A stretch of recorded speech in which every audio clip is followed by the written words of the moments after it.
Appeal, Chief Personnel Officer and the Amalgamated Workers' Union. Mr. Knox. May it please you, my lords, my lady, I appear together with Miss Olivia Vibranovic on behalf of the appellant, and my learned friends Mr. Anand Baharilau, QC, and Mr. Lemuel Murphy appear on behalf of the respondent. And my lord, you will see this is an appeal against the order of the Court of Appeal made on the 25th of June 2014, which dismissed my client's appeal against the ruling of the Industrial Court made in 2012. And in essence, under that order, my client was ordered to reinstate Mr. Riley with immediate effect and to pay him full back pay from May 1999 until 2009 without any deductions or anything of that nature. Now, my You've lord, got a very precise time allocation, Mr. Knox. yes. You and Mr. Baharilau are old competitors. Not old in terms of years, of course, but old in terms of experience. I'm quite confident that you won't need all the time that has been allocated to this case. I shall be as brief as I can. I know you will be. As I can, my lords, can I start off immediately with a confession? I am well aware that, in some respects, my client's case is not the most attractive case under the sun. I'm well aware of that. Looking at it purely as a matter of merit, obviously the point against us is we knocked out the second trade dispute by taking the point that the first trade dispute had effectively resolved everything, and then we appeal against the order made in the first trade dispute. Well, my lords, you can imagine how I felt when I got to that part of the case. As Having a cake, Mr. Knox, comes to mind. So I am well aware that is what you might call the thorn in my side. But on the other hand, that is not the answer to the case. That's the only thorn, is it, that you perceive? It's the main one. But What about failing to take what might be a good point about credits until you come here? my lord, I think it's fair to say we didn't expressly take the point about the credits. We certainly took the point about the order of the reinstatement, and that there should have been at most an order of damages. That was always our point. I'll come to it later if I may, but in the written arguments, there was quite a lot of argument about there should not have been an order for reinstatement and back pay. The most that the respondent was entitled to was an order. I think I'm talking about credits, and I don't think you will see in any document, transcript in the Court of Appeal, any objection to the failure to give credits. No. My lord, I do accept that. But I'll come back, if I may, to that point. Do.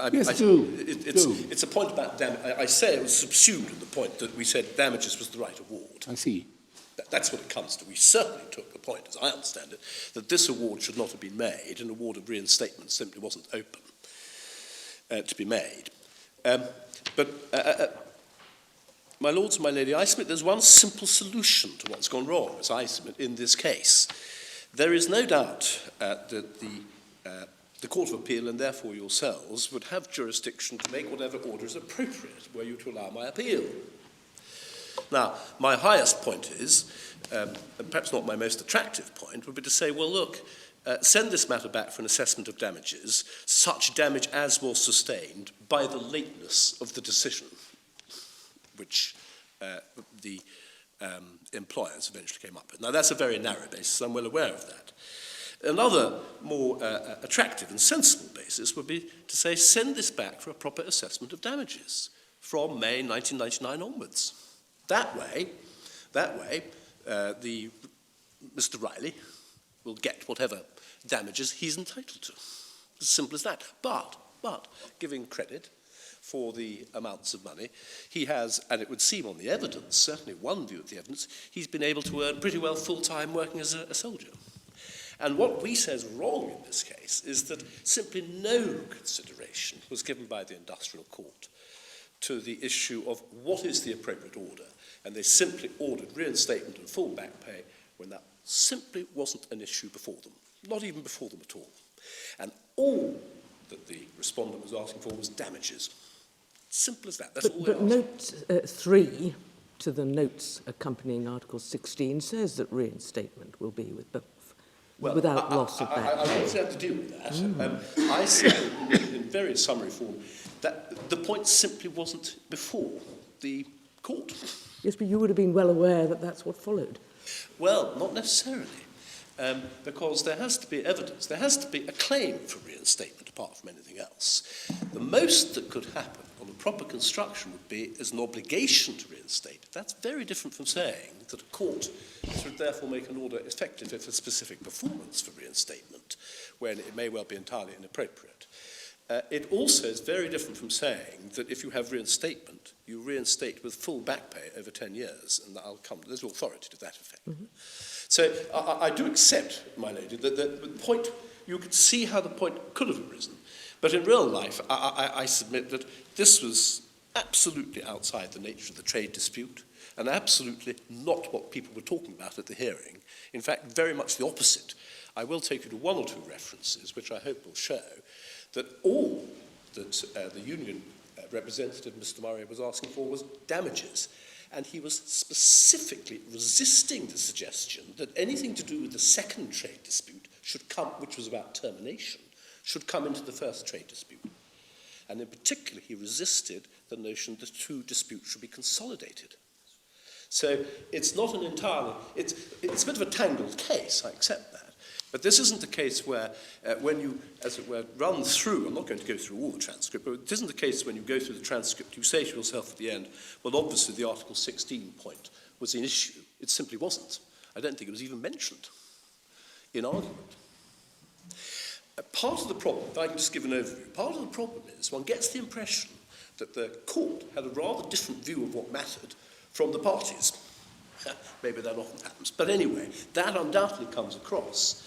And so the court was concerned at the fact that Mr. Riley had been suspended without pay for so long. That was its concern. And so they come back to this point quite a lot. This, however, was not really what Mr. Murray, the union representative, was arguing for. He was using it as a point of prejudice, but it wasn't actually. He wasn't saying, I want an order for damages which takes into account all my pay, which I should have got while I was suspended. That just wasn't his case. And that is because he was saving everything up for the second trade dispute. And so really what's gone wrong in this case is the two trade disputes weren't put together. You've had the first trade dispute, which is a narrow one, which has a relatively narrow set of issues, which the parties deal with on a relatively narrow basis. The tribunal then deals with it on a broad basis, and then you have the second trade dispute within a few weeks knocked out on the basis that the first trade dispute settled everything. Can I just say one thing about the knocking out of the second trade dispute in anticipation? I accept, it doesn't look too good, that we knocked out the second trade dispute on the basis that the first trade dispute was, as it were, resolved, and then we appeal against the order in the first trade dispute. But, just taking it in stages, it was entirely understandable and not inappropriate to knock out the second trade dispute after the first trade dispute had been terminated. In my submission, that was in itself a perfectly proper thing to do. Why should, as it were, my client be, as it were, troubled twice on what would now appear to be an OTO's point, which the only point in the second trade dispute, which appears to be an additional to what was ordered in the first trade dispute, was an order for exemplary damages and costs. And one can understand perfectly well why, and perfectly properly, my client took the decision to try to knock that out, as they did. What has really gone wrong is that my client then appeals against the order in the first trade dispute, and there's no cross-appeal, either in the first trade dispute or indeed in the second trade dispute, saying, well, if you're going to allow the appeal in the first trade dispute, you've got to allow the second trade dispute to go ahead. That is what has essentially gone wrong. Now, we take a narrow point saying, oh, well, that's all the union's fault. I know it's not necessarily the most attractive point, but I do still say it is a good point in this respect. The point would have been open to the Court of Appeal had what you might call a cross-appeal or respondent's notice been put in, to say, right, we will set aside the order in the first trade dispute. Fine, we'll do that, on terms that there is now a proper assessment of damages, whether in the first trade dispute or in the second trade dispute wouldn't matter. That much could be done without technicalities. That, I submit, is what could and should have happened. The difficulty is it didn't seem to occur to the union to take that obvious course, instead of which my clients lost, I submit, on a basis which is simply wrong in law in the Court of Appeal. So your lordships are presented with, if I may say, a bit of a mess. But I do submit that the answer to the mess is what I said at the beginning. Send this matter back for a proper assessment of damages, and that could include whatever it was he would have claimed for termination of the agreement going back to May 1999. So what, suspended in 1999? Yes. Here we are, 21 years later, you want a retrial. Well, it wouldn't be a retrial, it would simply be an assessment. On damages, you want a Yes. retrial, and that would come on 3-4 years' time. And how realistic is this? Well, it wouldn't necessarily come on 3 or 4 years' time. Okay. It could come on relatively quickly, and it may be relatively easy to decide. We appear to know what his earnings were as a soldier. We appear to know what his earnings were as working for the chief personnel officer as a driver. He was a taxi driver as well, I think, wasn't he? He'd earned, well, after he'd been suspended, he did earn a bit of money. The phrase used is pulling bull, which is being a taxi driver, yes. He accepted he earned some money as a taxi driver, but he said, I think, effectively most of the time, he was working for the Defence Force. Pretty well throughout that period. Now, my lords, we don't know what's happened, and I accept this is another question. We don't know what's happened since 2009. It's another 10 years, but one imagines he has been earning money. But my lord, I'm well aware of what I call practical difficulties, but on the other hand, the position is that, on the face of it, if the union is right, my client will now have to pay at least 10 years' worth of back pay to a man who may well have made good the entirety of his losses. And query, what about the next 10 years? With the same consequence. And How old is Mr. Riley? I can help. He's born on the 15th of September 1956. He's 63, turning 64 this year. What's the normal retirement age from the corporation? Age 60 is what we understand it to be, and age 55 for Defence Force service. Right. So it doesn't look as if he's going to have any future loss of earnings claim. probably not. And why are we talking about a delay of 21 years? Is it because your internal disciplinary procedure took 6 years to complete? That's part of it. Is it because you didn't take the point that you really now want to take in the Court of Appeal, another 2 years? And is it because your appeal to this board has taken 5 years to come on? That is the totality of it, yes, my lord. Very well. I can't get round that. You can't. On the other hand, my lords, to say all the delay is my client's fault is a very different thing. I submit it's not, actually. But I am bound to accept that the delay up until the giving of the giving of the decision to dismiss or to terminate, that I'm bound to accept has been held, if you like, to be my fault. So that's that. So we're talking about since 2007 there has been a delay. There's no suggestion that the delay in the hearing in the industrial court is down to my client, and that took 5 years. I think the industrial court's judgment was in 2012, and they took over a year to come up with their judgment. Is that typical?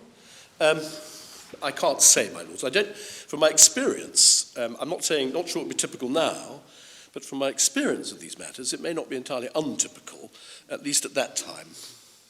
I mean, what I find, having been hearing these Privy Council appeals for a while now, I feel intensely frustrated by being asked to decide a case of this sort, which has been trundling along for 20 years.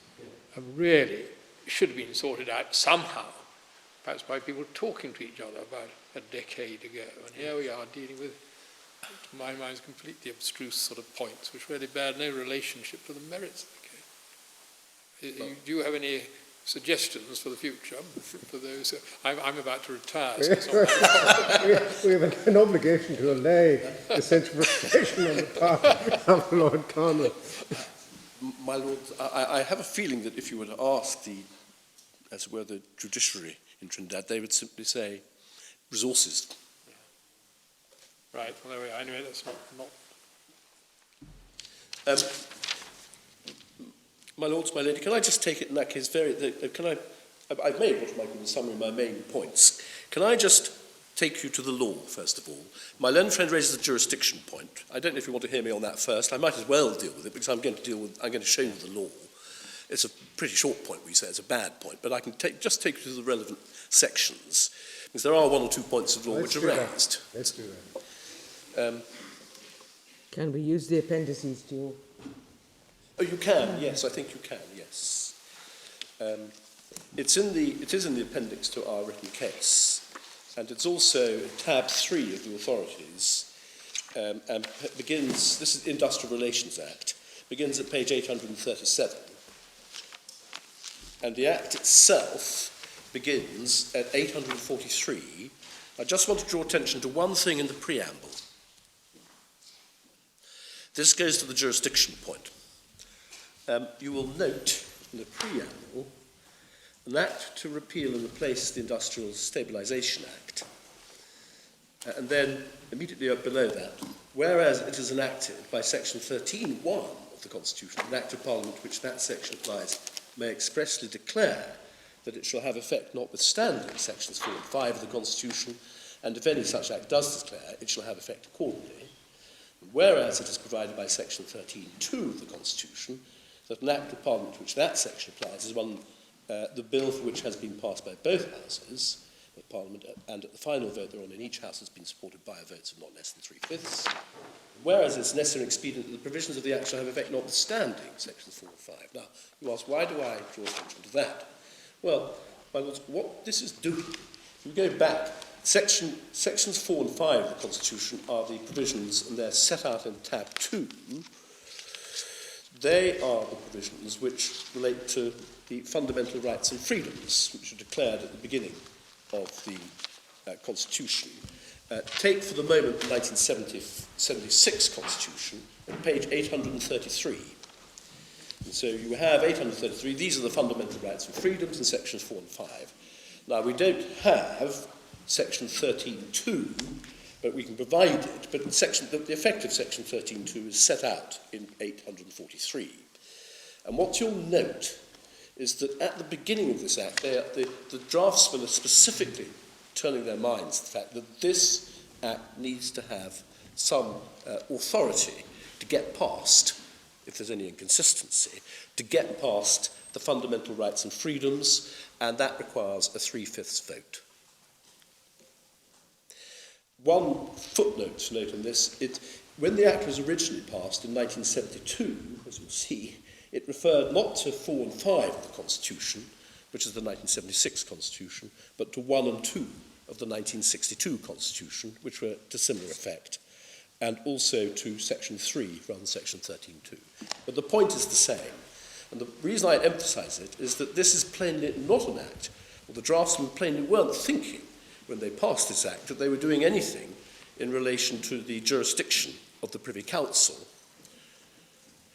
which can be altered by primary legislation, but only under section 82, I think, of the Constitution, but only with a 2/3 majority in the House of Representatives and 3/4, I think, in the Senate.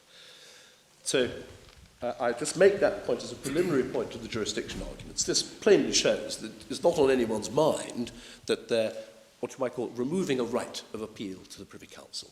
That's not conclusive, I might accept that, but it's a pretty good indicator as to whether it was the intention of this Act to remove any right of appeal to the Privy Council. My Lords, just going through it briefly, section 4,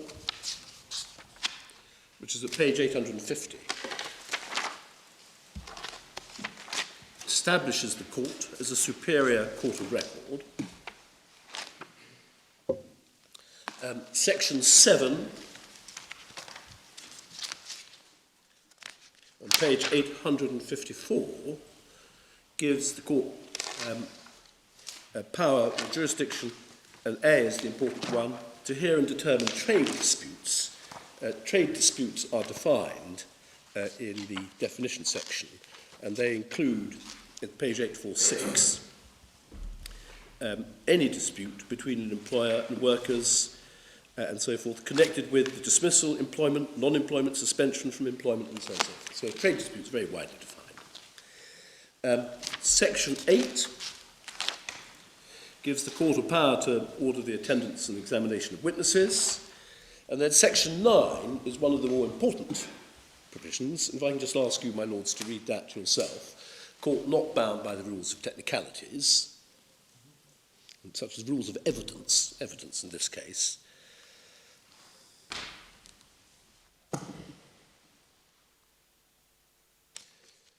Yes. And then Section 10(1) gives the court the power to make whatever order it has. Just looking at 1b for the moment, make an order or award relating to any or all of the matters in dispute. I emphasise that. Or give a direction, and so forth. And it can also make awards or compensation if there's been a breach of one of its orders. Subsection 2, a point I'm sure Mr. Harrell will take in general terms, no power to, effectively don't order costs as a general rule. That's obviously consistent with the informal nature of the resolution process. Subsection 3, court shall make such order or award in relation to a dispute before it as it considers fair and just, having regard to the interests of the persons immediately concerned and the community as a whole. B, act in accordance with equity, good conscience and the substantial merits of the case before it, having regard to the principles and practices of good industrial relations. And my lords, I would accept that these provisions did apply. Then subsection 4 to 6, my lords, I submit in fact one has to be careful with these provisions because with respect I submit they didn't actually apply to this hearing before the court, let's say the industrial court.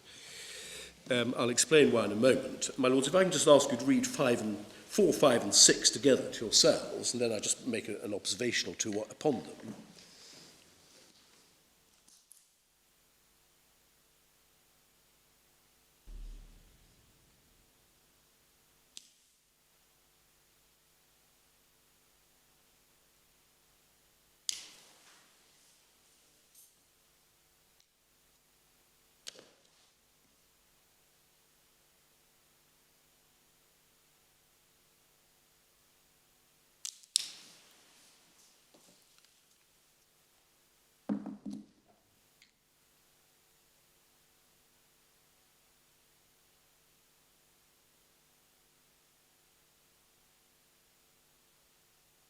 Yeah. And my lords, the point I wish to emphasise is that it starts at you have to read them all together, obviously, but subsection 4 starts, the court may, quote, in any dispute concerning the dismissal of a worker, order the re-employment. So these sections deal with disputes concerning, quote, the dismissal of a worker. Likewise, subsection 5, you'll see the emphasis is on dismissed and so forth. And it's in those cases that the court is not bound to follow any rule of law for the assessment of compensation, i.e. where there's been, quote, a dismissal in a case which concerns dismissal. And then subsection 6, I'll come back to this in argument later, has a form of ouster in it. The opinion of the court as to whether a worker has been dismissed in circumstances that are harsh and oppressive and so forth. Is one of your difficulties, Mr. Knox, that you keep on telling us that dismissal wasn't in the first trade dispute? What was in the first trade dispute was an alleged breach, serious breach, of the grievance procedure, time limits. And once breach is unsurprisingly found proved, then you move on to remedy. And it was in the connection with remedy that the order for reinstatement to which you so object was made. Now, you keep on saying none of that was before the judge, but it was a question of remedy, and she had a very wide discretion following a finding of breach. My submission not so wide as this. It's as simple as that. I'm emphasising this here simply to say that in my submission, this doesn't mean I win the case just if I'm right on sections 10, 4 to 6, obviously not. I am, however, saying that the dispute cannot properly be said to have been, especially bearing in mind there were two disputes. There was a second trade dispute which was specifically about dismissal. The first trade dispute was specifically not about dismissal. And I do submit... Well, what was it about? Sorry? What was it about? It was, well, it's a good question. It started off, I'll come to what it was about on paper in a minute, but it was about the failure of the employer to make a decision within 7 days of the termination of the case. That actually was the complaint. I'll have to come to that in a minute, but broadly I say these provisions here are dealing with cases where there is a trade dispute relating to dismissal. They are not... Yes, but the decision of the industrial court was that he was guilty of the offence which had led to his dismissal. Yes, that was made, so to speak, after the first trade dispute had been initiated, yes. Yeah. I mean, the consequence of the finding of the industrial court was that his dismissal was justified, wasn't it? Well, the Disciplinary tribunal. the disciplinary tribunal said yes, he should be, he was guilty, basically. They found him guilty. But they did that after the first trade dispute had been initiated, but not much had happened in it. Yeah. And the problem then is that you might think at that point the parties decide to pursue the second trade dispute or have them heard together. But no, the problem then is they pursue the first trade dispute and appear to put the second trade dispute pretty much on ice. Mm-hmm. And this is really where it's all gone completely wrong at the beginning. My lords, if I may, let's just finish on the law. But I know it may sound like a narrow point, but my learned friends, understandable enough, rely on what they see in subsection 6. They say, look, you've had it, Mr. Knox. I mean, you can't get anywhere. Look at subsection 6. To which I say, well, no, this simply doesn't apply. We're not talking in this trade dispute about a dismissal. But the whole point of the industrial court was that the second dispute had been merged or subsumed within the first. Well, I'm not sure that's quite how they put it, but they certainly, they said, we don't see what we can do now that you've got the relief in the first set of proceedings. And I think they did rely on the principle of res judicata. I mean, I think that's how they put it, or issue estoppel. But in any... Sorry, pausing on 6, yes. It's not a dispute about any decision about dismissal. What is subject to the ouster is the opinion of the court as to whether the circumstances are harsh and oppressive and not in accordance with the principle of good industrial relations. And those are seen as things which are specifically within the competence of the industrial court. Yes. But, I mean, here, no one ever expressed an opinion on those points today. Well, I think the industrial court does say the dismissal was...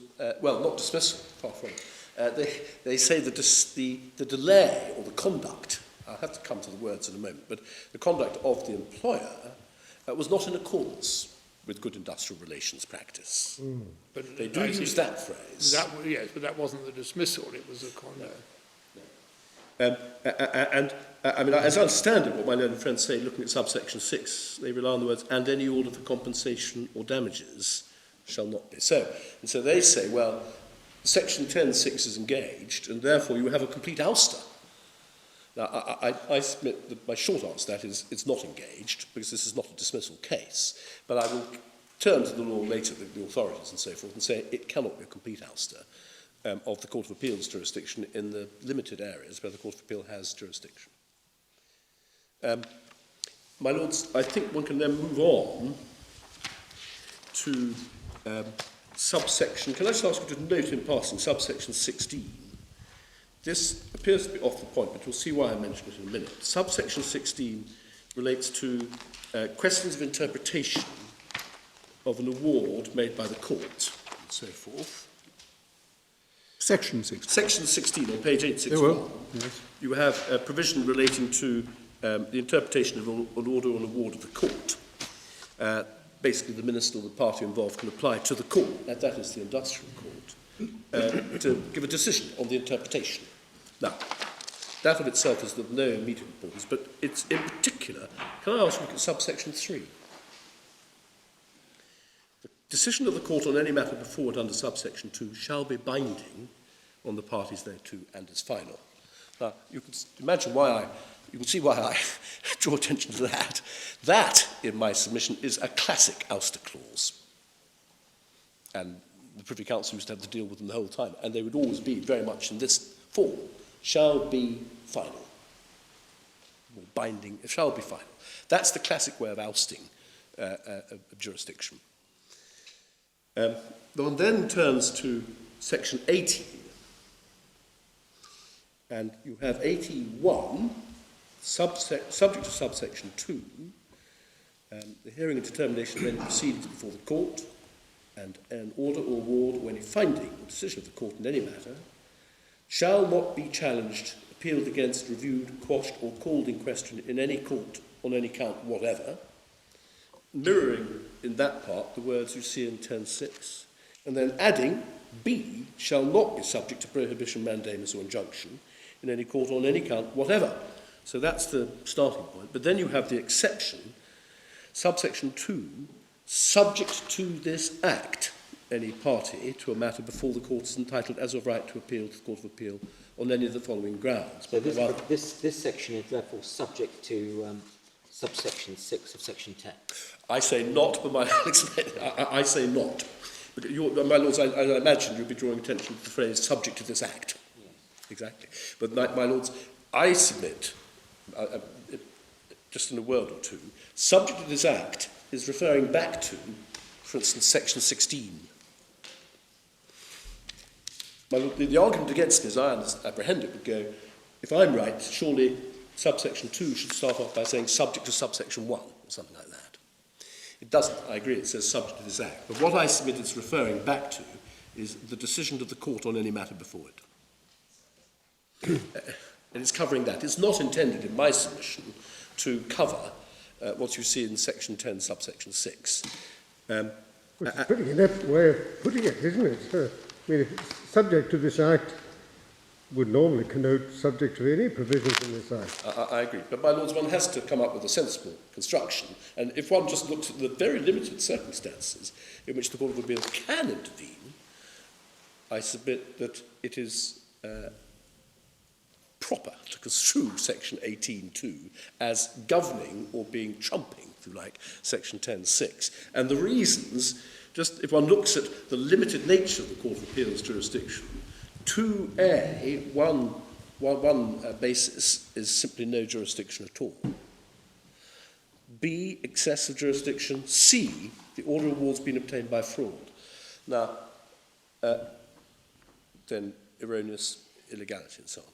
Now, if section 10.6, so to speak, is a dominating, is so to speak, cannot be ousted at all, you have the rather remarkable position that even if, let's say, an entirely insane order for compensation, let's say $20 million, which has been obtained by fraud, can't be challenged in the Court of Appeal for excessive jurisdiction or fraud. My lords, I submit that cannot be the intention of the draftsman. You might say, why not? But I say... Well, you would say that was not an order for compensation for the purposes of section 10.6. Exactly, yes. It cannot count. I mean, and indeed, excess of jurisdiction or orders obtained by fraud. So I do submit that 18.2, the purpose of 18.2 is to give the Court of Appeal a power which extends to an order for compensation made under 10.6.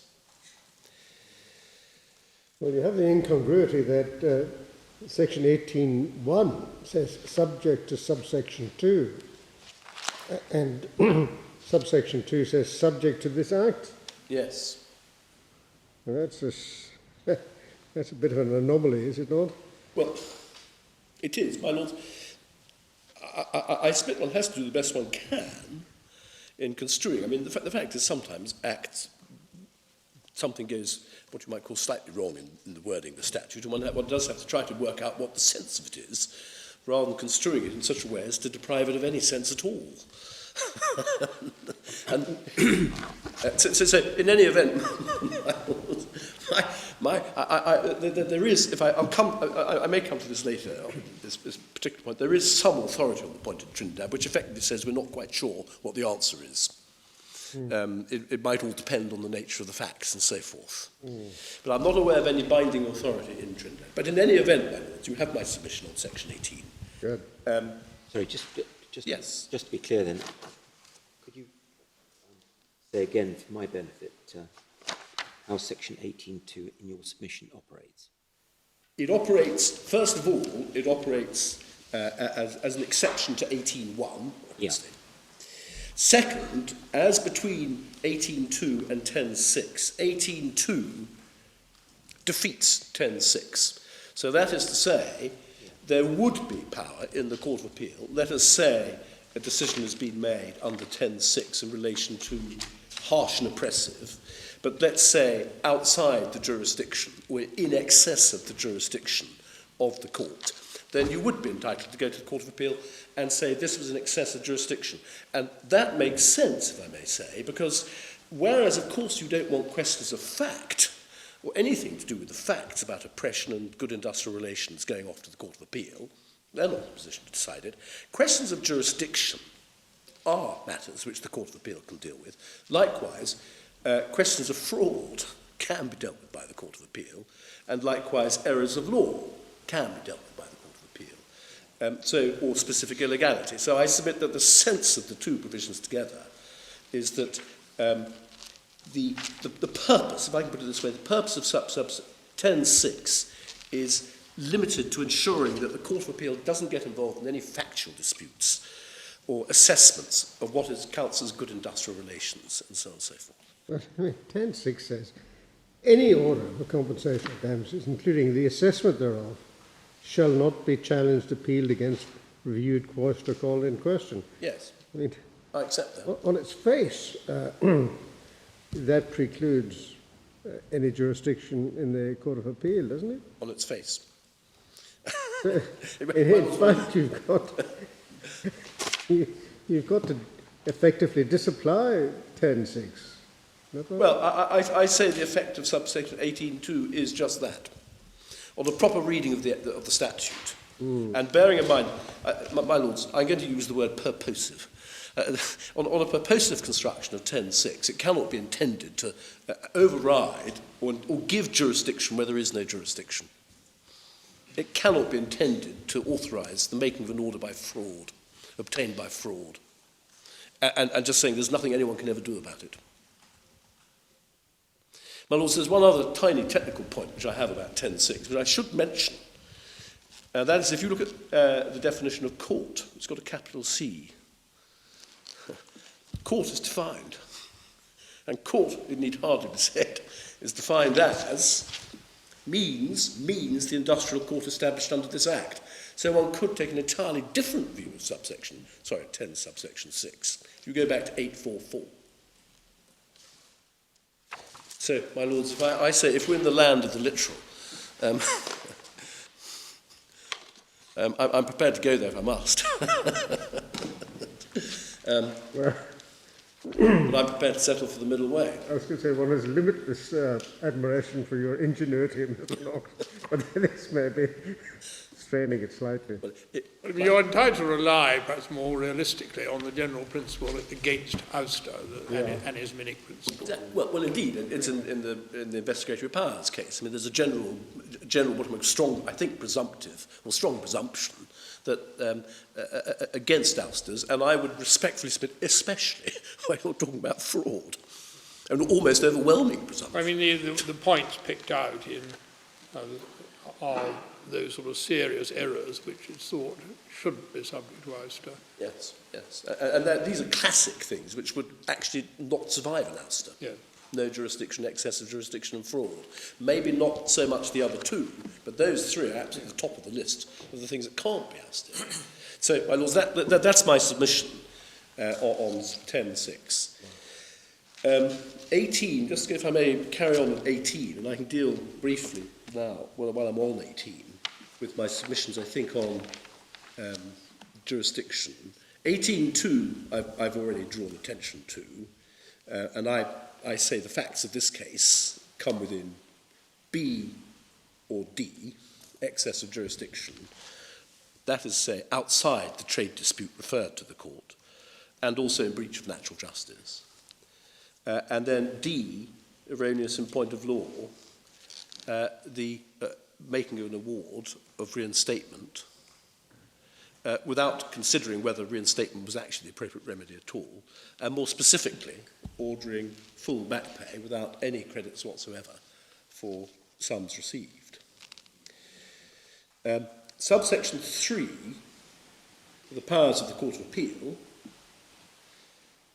order a new hearing. They can order a new hearing in A and B. And then the last sentence at the end, or last part of the provision at the end, and the Court of Appeal may make such final or other order as the circumstances of the matter may require. My Lords, I submit that's an entirely typical, normal provision. It is this provision, as I understand it, that my learned friend relies upon for saying that there's an ouster of jurisdiction. And I say that just isn't what it says. It's simply saying the court can make a final order, if necessary. That is to say, you will now pay $550,000, or an other order, which might be send it back for damages to be assessed. It's talking about that type of thing. It's not, in my submission, talking about ouster at all. And that is why the contrast with section 16.3 is important, because the draftsman has turned his mind to the question of ouster in section 16.3. I might add, he's also turned his mind to it in section 10, subsection 6. So this is no way at all for ousting the Privy Council's jurisdiction. That's the short point. And then section 43, I can deal very briefly with. Oh, are we not going to look at section 18.4? Oh, yes, sorry. Yes. Let's do that, Mr. North. Oh, yes, it is. Oh, sorry, my Lords, yes, in fact, it's one of the provisions my learned friend relies, indeed I rely. I mean, the Court of Appeal may, in any matter, dismiss the appeal if it considers no substantial miscarriage of justice has actually occurred, although it's of the opinion the point raised in the appeal might have been decided in favour of the appellant. Assuming Mr. Baharilal is entirely wrong about saying we have no jurisdiction to hear this matter, we would have the same powers as the Court of Appeal are given there, wouldn't we? Yes. And so we might say to ourselves, mightn't we? Mr. Knox might have had a good point about credits 8 years ago, but no substantial miscarriage of justice, so we dismiss the appeal. Like to comment? If, my Lords, you were satisfied there was no substantial miscarriage of justice, then, my Lords, I accept you would be entitled to rely on section 18.4. Yeah. It is my position that there has been a miscarriage of justice, and it is substantial. It's as simple as that. Okay. And the merits, but there is a difference between what you might call the merits and miscarriage of justice.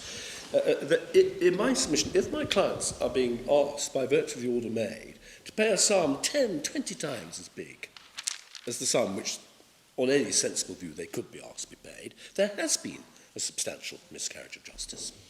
And it would be wrong, in my submission, for your lordships to speculate that there may not have been, because really what my learned friend's case comes down to is, you never know, you don't know how much I was earning, and so on and so forth.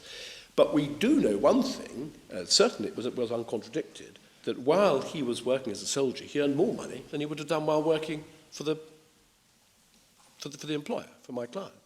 Well, there'd have to be a full account. We don't know the dates of the employment or... We don't, well, they were in dispute, but there was a full statement of about 10 years' worth of earnings at the, while working for the Defence Force.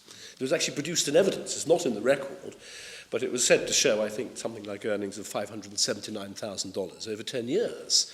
And that was specifically relied on by the employer in closing submissions, saying, look, he's earned all this money.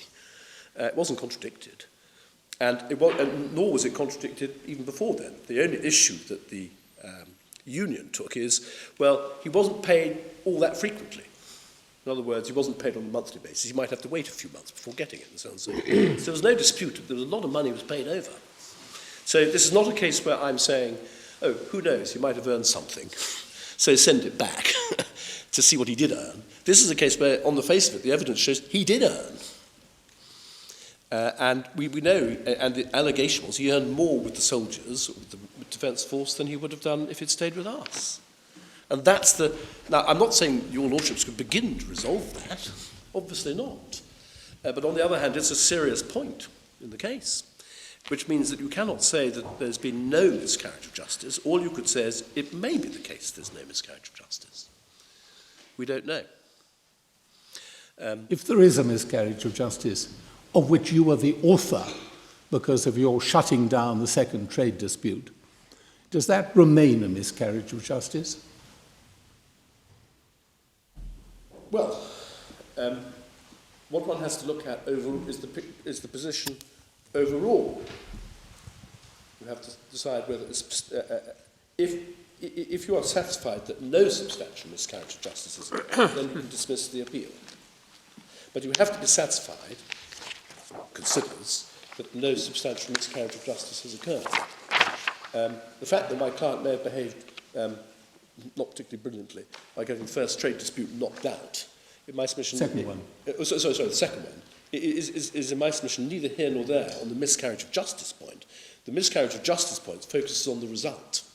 I mean, like for instance, in a criminal appeal, you're looking at the result. Has there been a substantial miscarriage of justice? One says, well, no, because he was guilty anyway, even if or bound to be convicted anyway, because the misdirection made no difference. But when you assess substantial miscarriage of justice, you look at the end result. Well, you say it doesn't cut on the double counting. If he's going to be compensated twice, he's been paid and now he's going to get the same again. You said the miscarriage to which my lord is referring doesn't impact upon that, nor upon the order to reinstate him. Exactly. Otherwise, we say that has no impact on that. The end result, we simply say the focus is on the end result. Can you be satisfied in the end that that the result is correct? If you cannot be satisfied that the result is correct, you cannot say there's been no substantial miscarriage of justice. You're bound to say, well, there may or may not have been. My lords, you do have other remedies in your armoury, of course, costs and so on and so forth. This is basically a non-cost regime, but there are exceptions to it. It's not an absolute prohibition.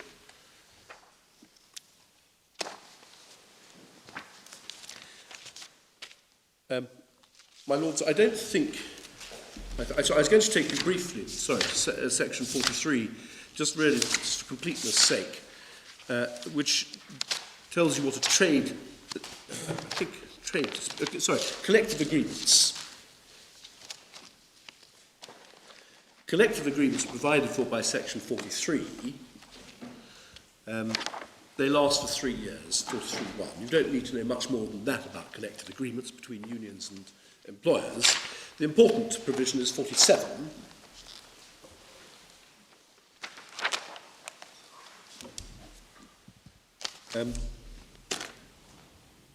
47.2 in particular. Collective agreements form part of the terms and conditions of the contract of employment. And obviously that's an important point in this case.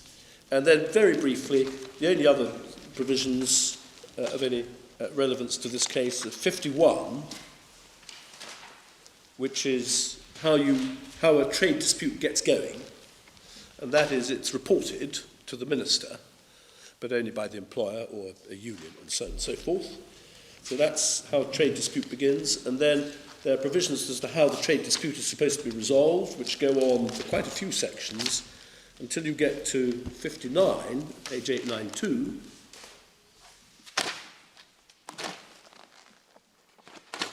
Dispute reported pursuant to 51 and so on that remains unresolved after the time within which the minister may take steps by means of conciliation to secure a settlement thereof, including any extension of time, has expired, shall be so certified in writing by the minister, referred to in this part as an unresolved dispute, and notice thereof served on the parties to the dispute, and the minister may also state any reasons which, in his opinion, have prevented a settlement. So that's how a trade dispute gets to the court. And I think subsection 3 refers to how the matter can get to court.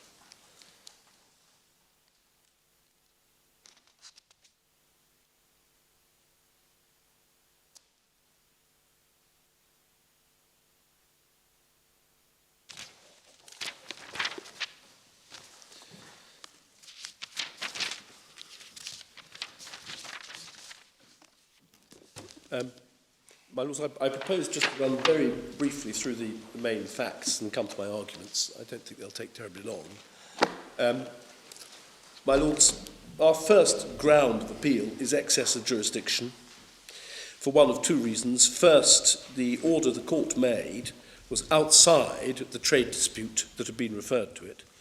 Secondly, even if it was within the terms of the trade dispute, it was made in breach of the rules of natural justice, which leads to the same result, that is to say, excess of jurisdiction. Just taking, my Lords, I think, as I understand it, there's a chronology which is agreed between the parties in the event. Or if not agreed, I don't think there's any substantial disagreement. So, it's agreed, is it? Yes. My Lords, if I can just run through that at a canter, just to set the, just to give a, set the thing in context. On the first page, on the 8th of May, you have Mr. Riley is charged, and then he's acquitted on the 17th of January 2002, a few pages on a no-case submission. In the meantime, on the 26th of March 2001, going back a page, I think, you have the collective agreement. My Lords, I should take you now to section... I'll come to the relevant article later. On the 23rd of January 2002, the union writes basically asking for reinstatement, and in accordance with Article 16. He's been acquitted, so they now want him reinstated. On the 23rd of March 2002, on the same page, the disciplinary hearing begins, and it continues until the 23rd of January 2007, which is the last day of the hearing. And then on the 6th of February 2007... Mrs. Lorraine Alexander is an employee of yours? She started off, I think, in a senior position, yes. She eventually ended up being I think the chief executive. City clerk and then chief executive. Yes. Initially, she was not, and that's the capacity in which she first started hearing the case. But then she got promoted to chief executive. There was an attempt to remove her from continuing the case on that basis, but she said, well, I'm perfectly capable of carrying on, and she did.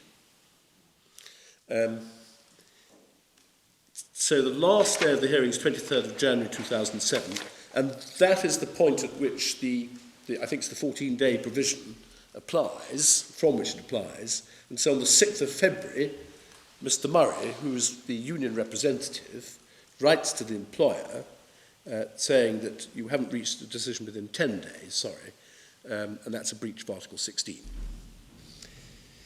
And then on the 23rd of March, they report the existence of a trade dispute, 2007. And then on the 22nd of November 2007, the Minister certifies the dispute as unresolved. And if I can just show you page 36, I should show you that, if I may, at Bundle 1.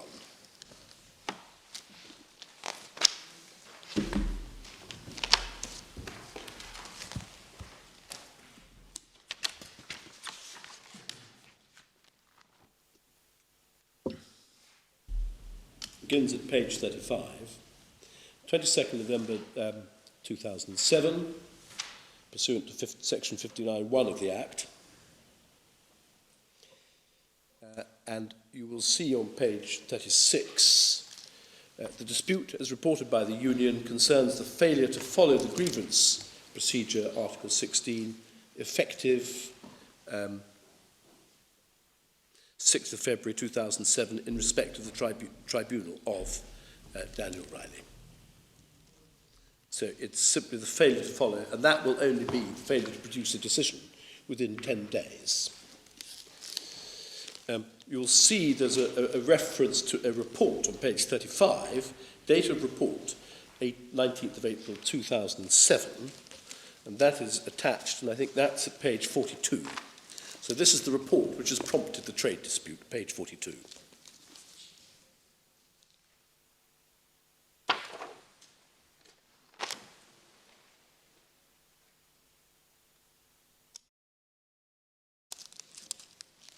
So that's, reading the two together, you'll see what the dispute is about. Too slow in coming up with a judgment, and also a bit unfair that I've been suspended without pay under the other section.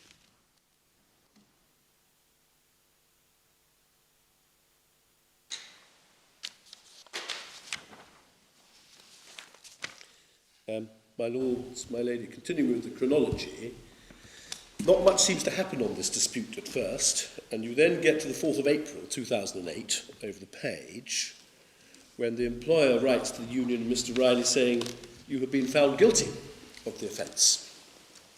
And as a result, your services are terminated with effect from 10th of May 1999, i.e. retrospectively. And then you have arguments about the first trade dispute. Can I just show you the union's argument? My client puts an argument saying it's all academic now, essentially, and anyway, we did nothing wrong. And then on the 7th of May, the union puts in its submission. Sorry, on the 7th of May 2008, the second trade dispute is referred by the union to the minister. So that's what's happened. You've had the... it's all interlaced.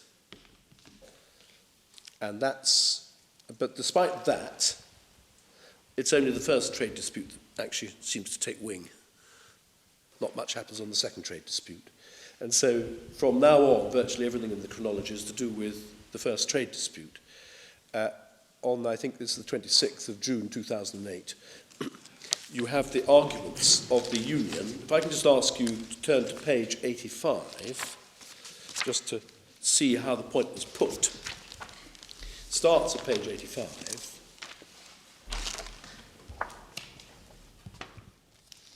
And the focus of this, in very large part, is on how slow the whole proceedings were, the disciplinary proceedings, 85, 86, essentially sets out, saying, well, it took ages. And then the arguments are set out on page 87. The union contend that the verbal suspension of the worker from 8th of May 1999 to when the tribunal ended on 23rd of January was harsh, oppressive and contrary to good industrial relations. The union contends it made numerous efforts to bring the tribunal to an early conclusion, but frustrated by breach of good industrial relations and so on. The union contend that, notwithstanding the above, and the matter finally being concluded on 23rd of January, it was required for the employer to act diligently and expeditiously in order to comply with the collective agreement to notify the worker within 10 days. And then further complaints are made about the way the tribunal hearing, disciplinary hearing took place. And then 20, page 88, the union praised that the court find that the employer failed to follow the grievance procedure, Article 16, Notes A, thereby placing the worker at an unfair disadvantage in terms of his right to a fair hearing as it related to any appeal that he was entitled to under the said grievance procedure, and further adding to a position that is harsh, oppressive and contrary to good industrial relations. 21, the union further praised that the appropriate fine be placed on the employer and that the worker be paid damages that the court deems appropriate. So that's really the nature of the dispute. It does seem, it may be said, to raise both the issue of suspension, in other words, whether he should still be employed, and also what compensation he should be awarded as a result of the long duration of the proceedings. Well, not asking for reinstatement, though. It doesn't specifically use the term reinstatement, but it says he should never have been suspended. Yes, well, my lord, there is a difference, if I may. I mean, one thing saying, as it were, he's now writing 9 years down the line. One thing to say I should never have been suspended. There's quite another thing to say, and by the way, I now want my job back, and I want all my back pay, please. That is a different complaint. One has to remember what you might call the what prompted the complaint, which is simply taking too long to write the judgment, which certainly brings in its train, and also you took an awfully long time dealing with the proceedings in the first place. I accept that. But the drift of this is not, I want my job back. But its drift is, I should not have been suspended. Or a drift. A drift. I accept. What difference does it make? I mean, if he should not have been suspended, then that opens the way to a claim for compensation based on the money that he would have earned, surely. My Lords, I don't think I could really complain if that is what the tribunal had done in the first set of proceedings. That's really the burden of my complaint. I don't know, but I don't think I'd be here if that is what they had done. If that is what had happened. But something totally different. There is, in my, especially when we're talking about the passage of time like this, a big difference between saying you were in breach of contract and give me my job back, and you're in breach of contract and give me damages. And that's a fundamental difference. So I submit this is the latter. What has the tribunal done other than give him the money that he would have earned? Well, it's given him his, well, it at least appears to have given him his job back, although it hasn't been given back. Well, it's made an order for him to be given. I mean, I was going to say one of the happy consequences of the order delay here is that events have overtaken the question of him getting his job back. But in effect, he has got compensation in the form of the award of the earnings that he would have earned. Well, my Lords, if it had just been that, I don't think we'd complain. What we do say, you have my point, it can't be without a consideration of the appropriate credits. Oh, quite. Well, that's a different argument, isn't it? Yes. Well, we have to look at the court's order, don't we? Yes. Yes, we do, my lady. If I can come to that in sequence, I'm going to come to it very, very soon anyway. This anyway, I was just in the chronology. This is the first. So this is how it's put in the first argument, first trade dispute. The second trade dispute, just carrying on in the chronology, a certificate of unresolved dispute is given on the 25th of August 2008. Now, we don't have that, but it's in the record, and you can see the terms of it at page 591, which are set out in the chronology. The dispute, as reported by the union, concerns the termination of services of Mr. Daniel Riley, an employee of the Port of Spain Corporation, by letter dated April the 5th. So that's the second trade dispute, which is now, as well, alive, been brought to life. But nothing appears to happen on it. And instead, the first trade dispute starts on the 30th of January 2009, and it carries on until the 9th of November 2012. And on the 9th of November 2012, a short written judgment is given, which I should take you to, which is at bundle 2, page 572.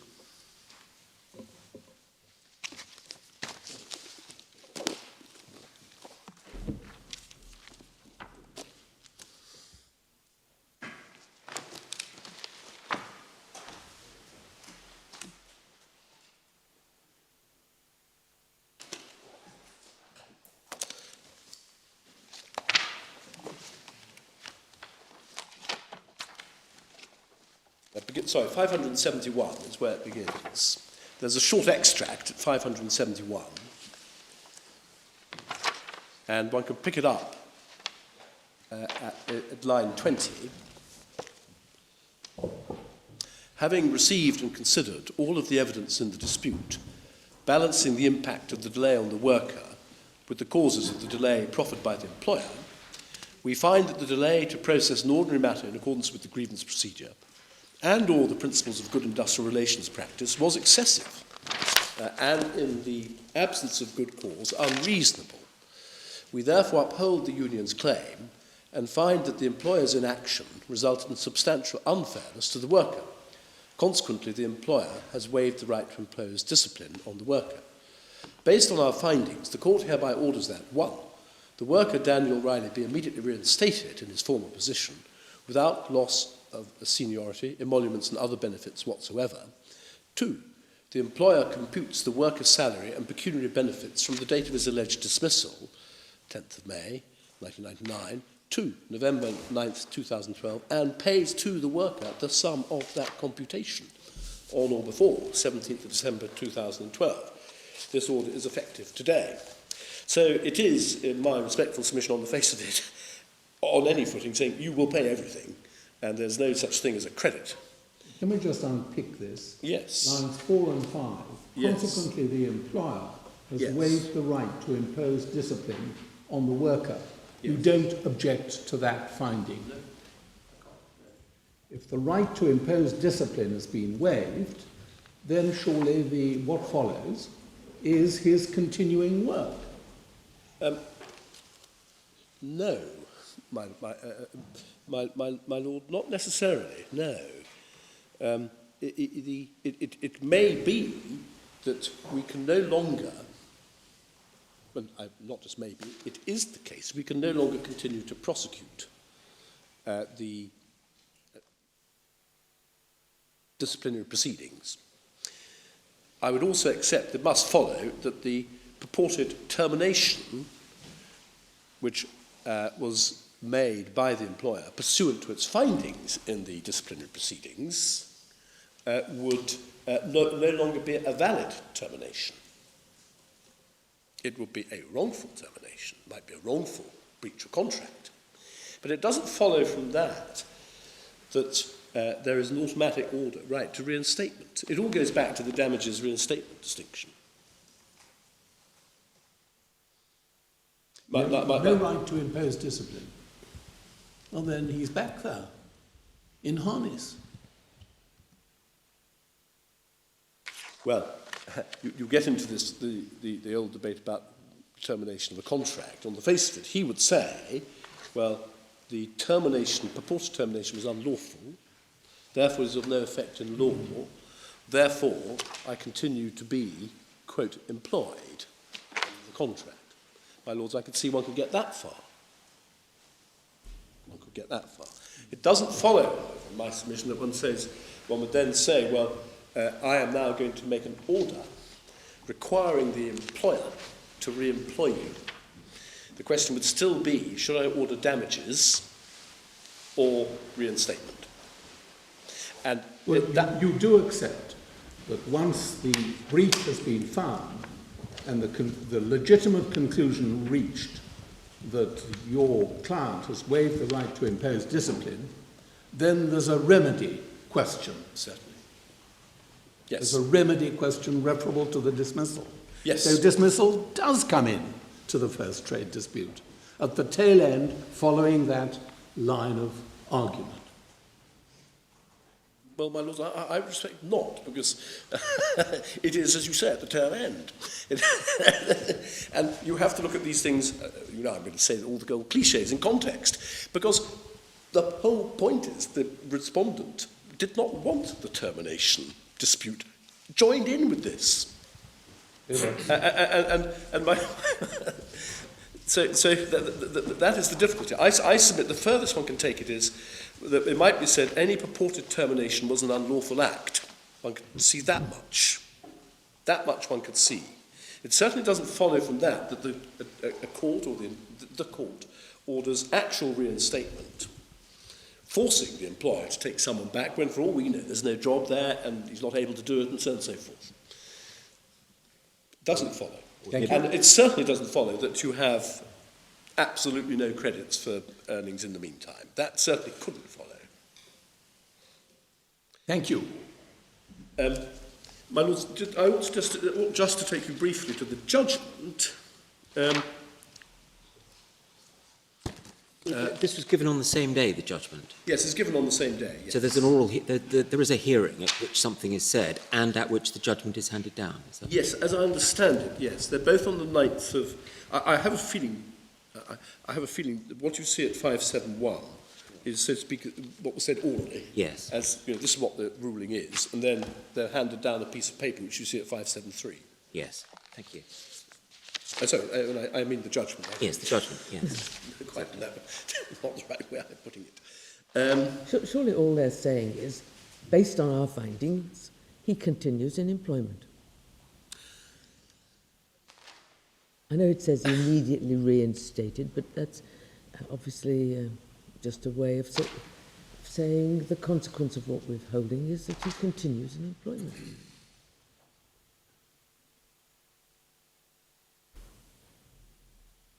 Well, I think I'd probably be bound to accept that there would be a finding that his contract, any purported termination of his contract has not been made lawfully. That much I would agree with. My lady, the difficulty would be, and part of the difficulty would be, as he's only claimed damages and he's not specifically claimed reinstatement, whether the court should then go on to say, I will reinstate you. Well, it's all very well your client as the employer saying we didn't want to re-engage him, but that doesn't necessarily mean that that breach was accepted. No, I accept that. No, sorry. In other words, he did not accept our breach. So that this could well have been the finding that he continued in employment.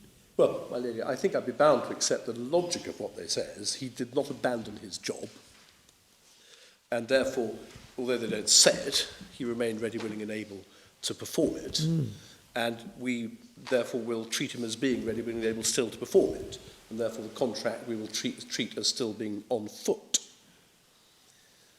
Yes. One can see that much. Yes. But it doesn't, in my submission, take it to the further stage of a positive order that thou shalt now reinstate when it hasn't been asked for. No, it's just a reflection of the finding about... But my lady, you're putting, as I understand it, you're saying, well, look, you could rephrase this. When I say rephrase, they're simply saying the contract hasn't been brought to an end. Did he want to be reinstated in November 2012? Well, there's no, well, my lord, that's our position. No, it doesn't seem to have been. He was asking for damages all the way through. Was there not a question asked in the course of the hearing? Yes. Well, I'll come to it. Well, right at the beginning, the industrial court has it in mind. Surely you want reinstatement. That they do put to Mr. Murray that. But throughout the rest of the hearing, that's not what he asks for. He asks for damages, please. What did he say in response to that question? Well, he said yes. The question was put, he says yes. but that's So right he at did the want to beginning. be reinstated then? Well, yes, but then you have to look at the end. He's not asking for it. He's in terms not asking for it. Well, has he disavowed the earlier Well, answer? That's a good... well, I can see. Yes, I would say plainly he has, actually. He never asked for it. He says yes. He said yes, but, He says yes once. but didn't say no. He said yes, but he didn't really mean it. Well, no. I know my respectful submission is that was not how the case was progressing at all. I can deal with it. I hope I can deal with it. But if he remains in employment, he still needs damages because he wasn't being paid. Absolutely. I have no problem with damages at all. But do you attach any importance to the fact that the industrial court says without loss of emoluments? Well, my lady, if that was the way round the point, it might be the answer. Sorry, your ladyship is... I was on 572, yes, at line 8. Well, without loss of seniority, emoluments and other benefits whatsoever, but then the computation in 9 to 12 appears to be computes the worker's salary and pecuniary benefits. But that must be those to which he's entitled, or it might be said. Yes. I'm not expressing a final view, but one way of reading this is the industrial court was not trying to deal with the question of the discount, of the allowance for actual earnings. Well, my lady, that would be a short answer to my appeal, in one sense. It would be, if that is the correct construction to place upon the order, namely, there has to be an accounting of benefits brought in, so be it. But my lady, on the face of it, I would submit it tends to read more without loss of seniority, emoluments, and that would mean normally i.e. from the work. For instance, would emoluments cover receipts from taxi driving?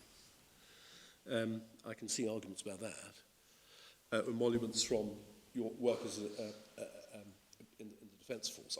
I submit on the face of it, this is basically saying you get the whole lot. And that is, in a sense, what causes the difficulty. It may all seem, well, these employment cases sometimes do raise quite tricky points about reinstatement, when does a contract terminate, all these questions you've now been asking me. But there are rather, on these fine points, there are rather important differences when it comes to the money at the end of the day and what people are meant to do at the end of the day. And that's why, although I submit my position is not attractive, it is actually rather an important difference. And I submit it is one that is not entirely academic either. My lords, my lady, I'm conscious of the time. I can probably deal with this pretty quickly. Just in the judgment itself, you will note the submissions of the union are summarised at 577.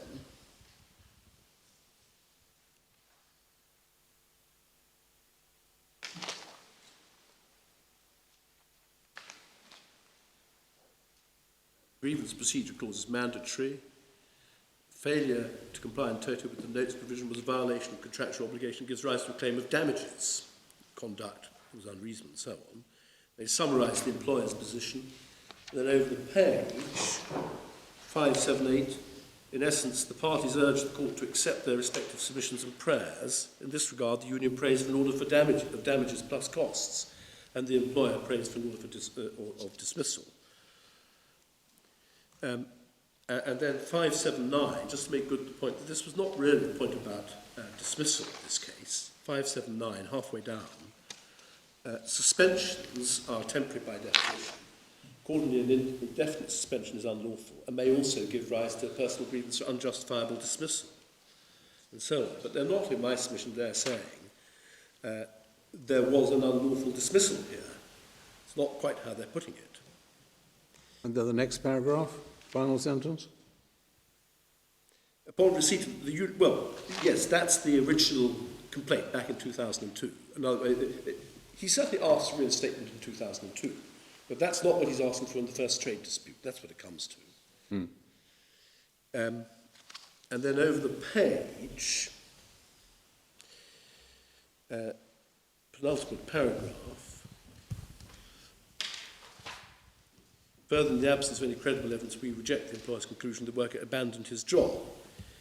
There must be an unequivocal intent, and they say there's no unequivocal intention to do that. Then finally, over page 581, we therefore uphold the union's claim, find the employer's action or inaction result in substantial unfairness. Therefore, waive the right. So that's, in my submission, all that I have no difficulty with at all. Just as far as how the matter was finally put, if I can just take a reference, just what was really being asked, I'll just take you a couple of references. I think the E1, page 122 to 3, is a paragraph we recite in our case, but it's important to see how it came about. E1, page 122.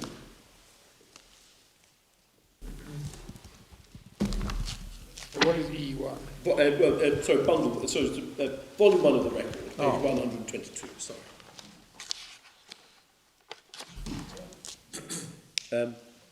Mr. Murray, at page 122, top of the page, 122.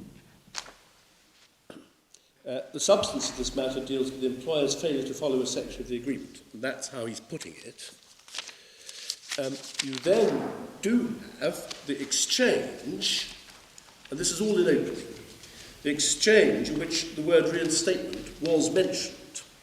And the way it comes about is top of 133, Miss Ledgerwood is the employer's representative, and Miss His Honour Mr. Aberdeen is one of the tribunal members, and he puts to her, my understanding of what the union's case is, that on the 23rd of January, the tribunal ended, you failed to inform Mr. Riley within 10 days, and so on. That's the essence of their case, Miss Ledgerwood, yes. They go on to say, as I understand it, because you failed to do that, that nullifies the action of dismissal. Do I get you correctly, Mr. Murray? Mr. Murray, yes. Now, in fact, that hadn't been said anywhere. Never mind. Mr. Aberdeen, I'm merely asking you not whether in fact the failure nullifies the decision, but whether there was indeed a failure. Do you understand me? Yes. They are saying that you failed to give the information about your decision 10 days afterwards, and that fail renders your decision to dismiss null and void. I imagine the effect of that, they are saying, is that you ought to be reinstated. Is that so? Mr. Murray then pops up and says, yes, sir. And then, Mr. Aberdeen, I'm merely asking at this stage whether you agree, and you have already agreed, that the hearing ended and so on. And that's how it peters out. Now, that is actually the only time, before or afterwards, the question of reinstatement is raised at all. And there doesn't appear to be any point at all throughout the whole hearing when the question of whether there should be full reinstatement with complete payments of all sums that have been due, that would have accrued due. There's simply not an issue at all. It's not even on the horizon. Well, how is compensation to be computed then? Well, it would be by reference to his salary. Yes, of course. But giving a credit for earnings which he had made elsewhere, which he would not have otherwise been able to make. If he'd been working, for instance, full-time elsewhere and earning more money, as our case was, then that would have to be credited against any payments of salary that would be due. Well, we're moving to that point now then. My Lord, I think, yes. My Lord, can I just show you what in fact was being asked for? I've mentioned the fact that the defendants, the union specifically avoided having any consolidation. But if I can ask you just to go to bundle 2, page 537.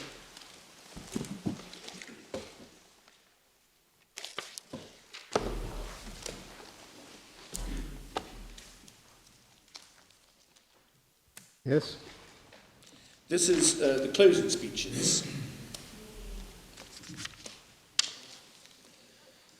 And this is what Mr. Murray is asking for in closing. 537 lines 8 to 19. It's damages and costs.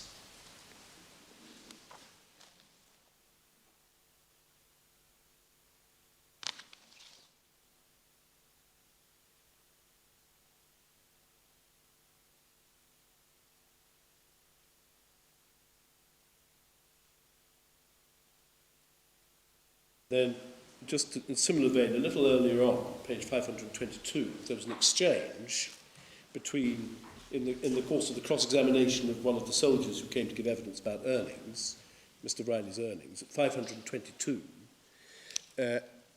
line 11 to 523, halfway down the page.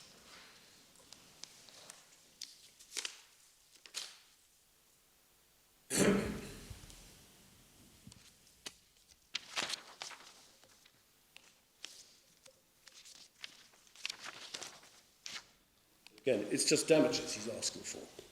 And he's not even challenging the earnings figures. He's just saying they weren't paid as frequent as all that. I'm sorry, I hadn't understood this aspect. What was a soldier doing giving evidence? What was he giving evidence about? He was called by the employer to give evidence as to the earnings which Mr. Riley had been making in the time between 1999 and 2009. Oh. He came along with the schedule, saying what they were, and they were about $579,000.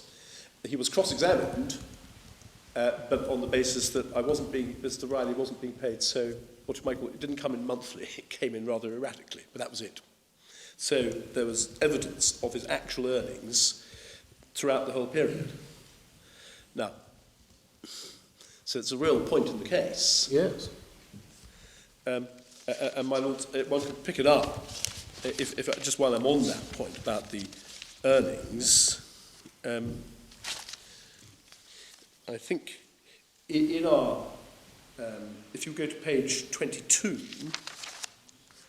of, well, I don't need to go through, it's the simplest place to pick it up is at page, second bundle, page 545.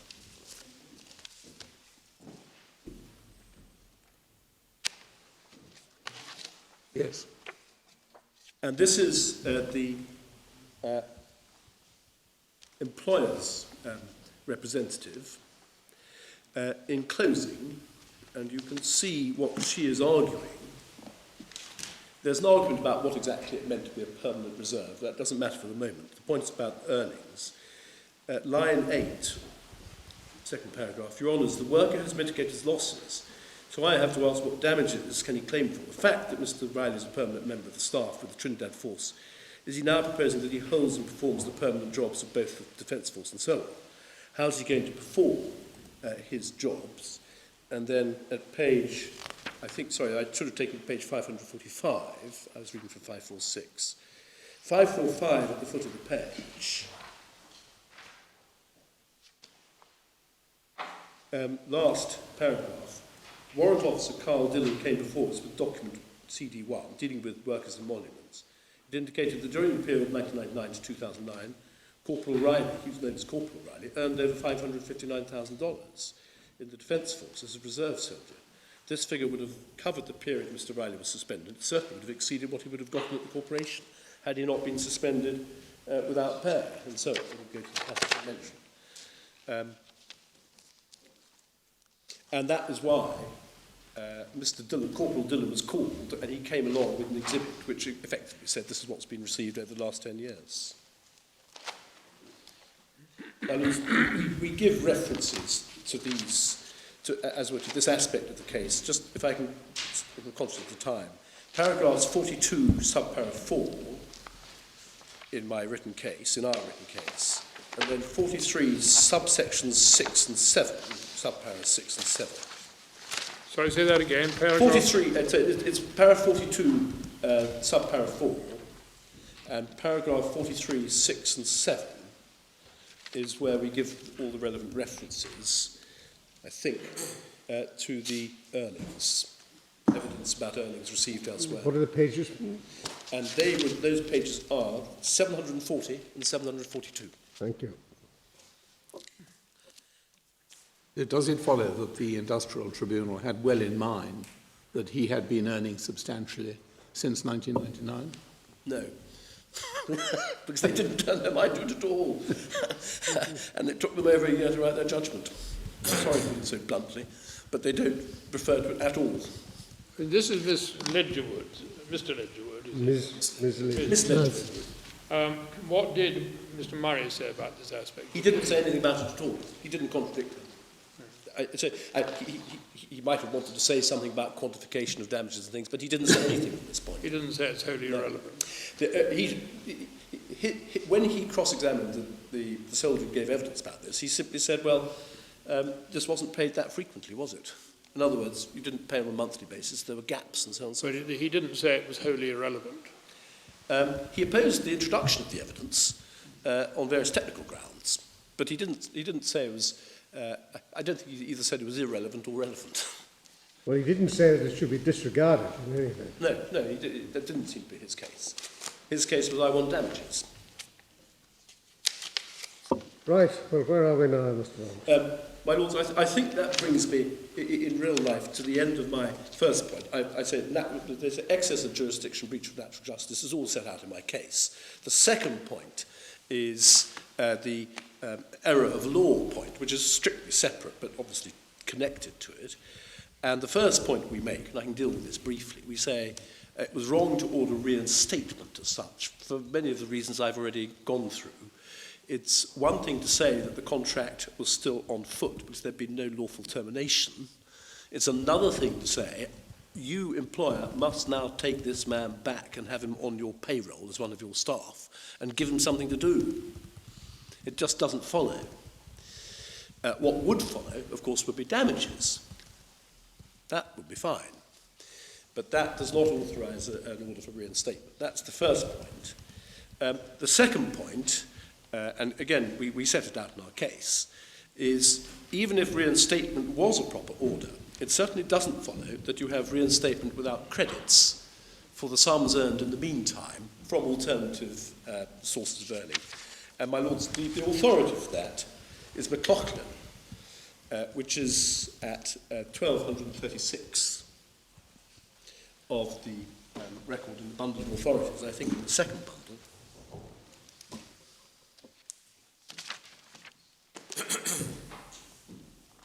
Paragraph 20.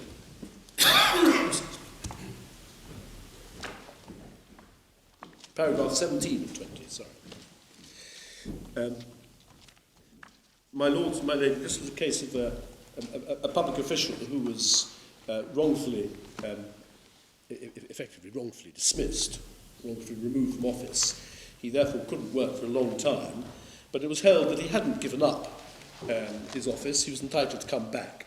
But nonetheless, a credit had to be given. One can pick it up, I think, at paragraph 17 on page 1244. You'll see Lord Bingham echoes, I think, rather you've echoed some of Lord Bingham's comments here about the lamentable delay in paragraph 17. One can pick it up at F, but the governor acted unlawfully in purporting to dismiss him. He applied for judicial review. He obtained employment in the United States and so on and so forth, so you can see he's got some work elsewhere. And then at G, on the assessment of damages, the Chief Justice recognised the effect of the authorities, but shrinking from the natural consequences of holding Dr. McLaughlin still to be in government service, devised a solution which neither party had contended and sought to sustain, and it then drew a distinction between void and so on and so forth. Then paragraph 20,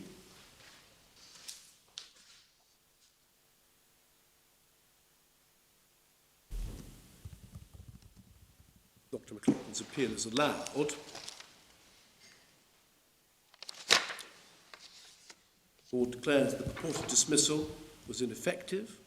And 2, Dr. McLaughlin is entitled to recover arrears of salary since the 1st of April 1999 and to the payment of pension contributions until he resigns. The matter will be remitted to the Court of Appeal for the computation of what is due unless this can be agreed. The parties invited to make written submissions. My lords, I think I've missed out, actually, the point which I really wanted to find from this case.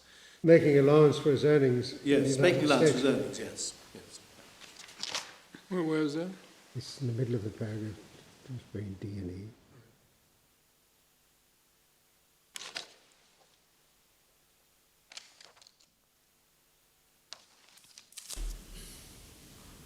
But in my submission, an allowance has to be made for earnings. It's irrational otherwise. Is it irrational if they've come to the conclusion that he's been treated so badly that he deserves to receive his earnings and to keep what he's managed to earn elsewhere in the meantime? In my submission, it would be. If I could break that down into 2 questions. Yes.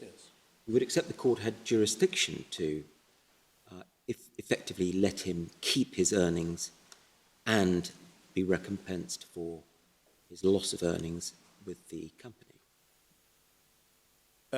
I would accept, well, in a sense, I'm now on the premise it had jurisdiction. So my yes, first argument had yes, absolutely. But let's say this issue was properly before it. Yes. And let's say it had all been properly argued and everyone was turning their mind to it. Then I would accept that if the evidence was such that you could say this man has been treated so badly, I'm prepared to depart from what you might call the common law assessments because I've got jurisdiction to do so. And to save time, I'm going to say, and also because it's just, I'm going to order him all his pay. I would accept that it may just be possible to do so in such a way as to say, and I will ignore whatever pay you've been making elsewhere. But there comes a point at which that would be irrational. I'm surprised you say that. Is there any support for that? No, well, my lord, as far as jurisdiction goes, I would accept there might just be an extreme case where a court might say, you've been off work for a year, you've earned some money, you've been wrongfully suspended for a year, there's a great stigma attached to it and so on and so forth, so I will depart from the usual common law assessment. But not in this type of case. In other words, I would accept, you could imagine a very extreme case where a court might say, well, never mind about the fact you earned, in the first year of your suspension you did manage to earn something, but the other 9 years you weren't earning anything. But I'm not going to worry about that. I mean, you could imagine something like that. But it would have to be a rational decision. Compensation in the industrial context can partake of injury to feelings as well as loss of earnings. Yes. And it would be surely open to the industrial court to say, well, instead of giving a conventional figure for injury to feelings, what we're going to do is we are going to ignore the earnings that he, in fact, commanded during this period. My lord, I think I'd be bound to accept that up to a point. That would be... But why would you be bound to accept? I mean, this must crop up in industrial proceedings in this country all the time. I mean, it's not a novel point. No, but I think that given the terms of the Act, which authorises the court to depart from the normal common law methods of compensation.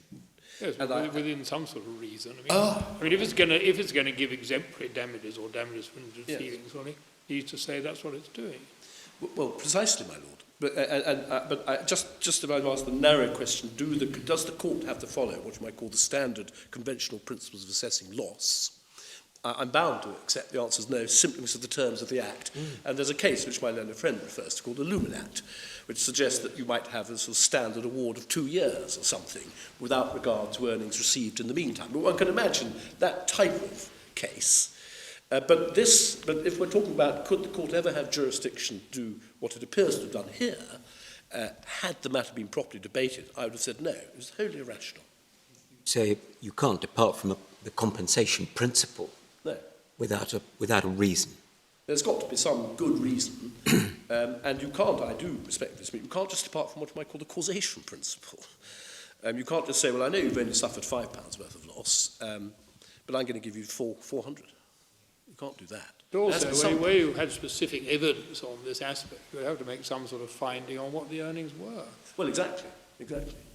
But I certainly accept that in principle they're not bound by the common law approach, but there's got to be some reason for departing from it, and it's got to be argued. Well, it's certainly got to be articulated in the judgment, hasn't it? Yes. Yes. And that's really... Your point is that it wasn't. It wasn't, and no one even considered it. And that, I submit, is because it wasn't actually before the tribunal, when you look at how it developed.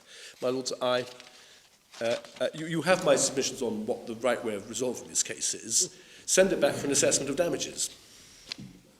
I know it's unattractive, but they're going to have to be assessed. Well, at the moment, you've got two alternatives. One is we just have to pay for goodness knows how long, without any deductions whatsoever, no matter how much Mr. Riley's been earning in the meantime. And the other alternative is, I submit, the less unpalatable, anyway, the more palatable of the two, which is going back and we can work it all out. I think is a better way of putting it. Did you take either of these points about reinstatement and compensation before the Court of Appeal? Well, we took the general point that the order should not be made at all. If I can just check where we did, we certainly said there was no jurisdiction to make the order because it was completely outside the terms of the trade dispute. That was certainly what we said. Can I just focus on for a moment? That particular submission does fly straight into the fact that the second industrial dispute was struck out effectively at your request. Sorry? At our request, yes. Yes. Well... but leave that aside. Yes. In answer to your question, my lord, I did have, I can't now remember the... quite where it is, but we certainly did take the point on jurisdiction in the written submissions, and fairly forcefully too, that there was simply no jurisdiction to make an order for reinstatement or an order for all the back pay at all. Yes, but I think that your emphasis was on reinstatement rather than measure of damages, wasn't it? But I'm looking at 599. 599. In the second bundle.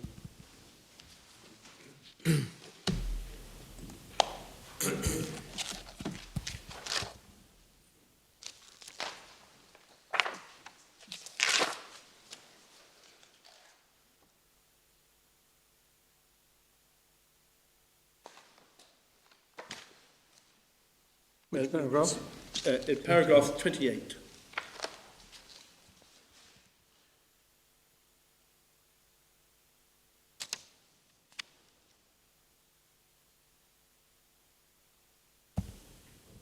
Of course, you've got to read that in context with 25 on page 598. Yes. If you've got that to hand, Yes, Mr. Knox, I do, yes. the Industrial Court had no general power to award damages at large. Parliament has limited the court's jurisdiction to the specific cases, there being no valid dispute over the worker's dismissal before the first bench. The first bench had no authority to order the appellant to pay damages to the worker for his alleged dismissal. Well, I accept that was our principal point. But we were also running the argument there was simply no jurisdiction whatsoever to make the order that was made. But in answer to my lord, repeating what I had asked you at 11:10, and you kindly conceded, there is no reference whatever in the Court of Appeal to credits, please. No. There were. I just want to make sure, my lords, I think there may be one other. Can I just check my references? I think that is essentially it. No. My lords, unless there's anything I can add, Thank you very much indeed. those are my submissions. Thank you. Ms. Bradier? Thank you. Now, Mr. Harryland. Can I deal first with the bundle that the board is looking at? This is volume 2 of the record. Can I invite the board to turn to page 686? And there are essentially two arguments I'm going to make. The first is the jurisdiction argument. The second is the way in which the issues were resolved on the merits of the case. But it's just on the point about... page 686. Sorry to interrupt, Mr. Harryland, but just on the point that we were asking Mr. Knox about, paragraph 16, it's submitted that the board should allow this appeal. That's at page 733. Remit the matter to the court for an order for damages to be assessed on the basis discussed below, or at least, if the order for reinstatement is to stand for an order... Said 733? 733, yes. Page 733. And it's paragraph 16. If the order for reinstatement is to stand for an order that credit be given for the earnings received from elsewhere in the period of Mr. Riley's suspension and dismissal until he resumes... So sorry, my lord, my bundle only goes up to 708. It's Mr. Knox's skeleton, or Mr. Knox's case. Oh, I see. Forgive me. Paragraph 16, my lord is asking you about. Yeah.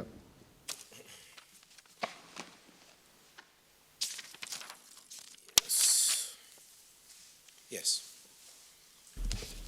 Remit the matter for damages to be assessed, yes. My lord, in relation to this, I didn't quite hear the question. I was over-speaking, my lord, trying to find the paragraph. Well, that's all right. It's just that it rather does not appear that a submission was made to the Court of Appeal that credit should have been given for the order, for the earnings that Mr. Riley commanded during his suspension. This is for the board, it's not. This is before the... Oh, yes, I see. board, not I the see. court. Oh, I see. Right. Yes. Right, sorry. The board is right, that it wasn't made before the Court of Appeal. Yeah, But it was made before the board. Yeah. It's been made Because we were looking before submissions made to the Court of Yes. Appeal, Yeah. and there was no reference to this point down there. And what I wanted to take the board to as an introduction to the two arguments I make. Page 686 of the record, this is volume 2. At the conclusion of the appeal before the Court of Appeal, the judge in the chair, Justice of Appeal Jamadar, questioned whether there was a right of appeal to the Privy Council on this, on a matter from the Industrial Court, and then invited reference to the section. Madison Khan replied with reference to a constitutional matter, and Justice of Appeal Jamadar replied, well, there is no constitutional challenge before us. And then if you pick it up at line 22, what I'm saying is if you propose to appeal on the basis of some breach of fundamental right provisions, I do not understand that in the sense that that was not articulated before us, and we would leave you to raise that in the appeal, referring to the motion for conditional leave to the board. And that's the first record reference. In relation to the second argument, it's worth giving you the reference now because it's page 604. of the same bundle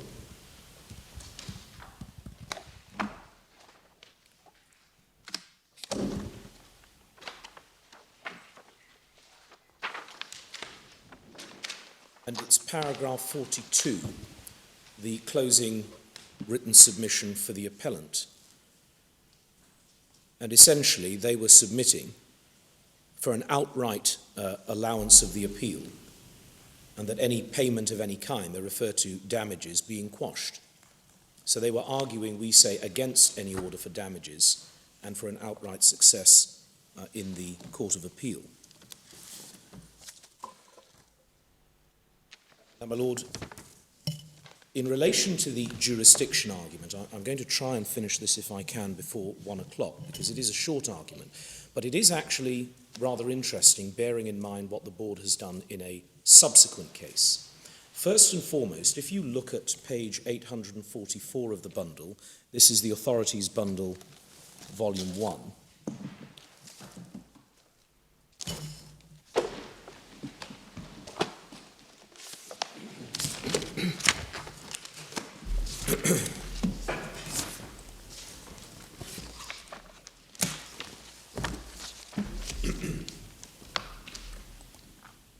And if you look at section 2, and I'm going to deal with this quickly because Mr. Knox has taken you to it. Section 2 defines what the word court means under the Act. It's a reference to the industrial court. And then if you turn to page 850, section 4 deals with the establishment of the court.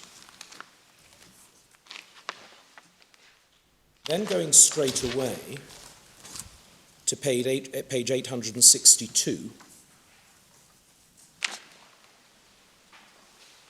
section 18, subsection 1, subject to, 862, subject to subsection 2, the hearing and determination of any proceedings before the court, and an order or award or finding decision of the court in any matter, including an order or award, A, and it's A to which I draw your attention, shall not be questioned, shall not be challenged, appealed against, reviewed, quashed, or called in question in any court on any account whatsoever. The use of the word court there is clearly not a reference to the industrial court because it's seeking to protect the industrial court. And this is where we've referred to our case in the Interpretation Act, which refers to a court being any court of competent jurisdiction for Trinidad and Tobago, which would include the Court of Appeal and the Judicial Committee. When you look at subparagraph... We are a court. Forgive me, yes. We are as a court, yes, absolutely. Would you say that? I mean, I would assume that had been established by... Oh, absolutely. But the reason I draw it to your attention is that when you look at the subparagraph B, we say is a direct reference to excluding judicial review, and then having regard to the wording subject to subsection 2, it then says, this is where you can appeal, subject to this Act, and simply refers to the Court of Appeal. Now, that being so, we say that having regard to those two sections and the wording of the Act, it can't be clearer that they are saying that a decision of the industrial court shall not be challenged, appealed against, those words, appealed against, reviewed, quashed, or called in question in any court whatsoever, except the Court of Appeal. But then once it's got to the Court of Appeal, it's not an appeal against the judgment of the Court of Appeal. Well, this is where we say that this section excludes any right of appeal to the board. It stops in the Court of Appeal. There is no further appeal from that. And we say that that language is clear to bring that into effect. We're challenging here the Court of Appeal's decision. Nothing to say you can't challenge the Court of Appeal's decision in the Privy Council. Well, this is where we say that something has gone wrong following the decision of sundry workers, because sundry workers is consistent with my Lord's observation that you can appeal from a similar provision in Antigua to the Judicial Committee. The difference, however, and I take you to it now, is that when you look at the sundry workers case,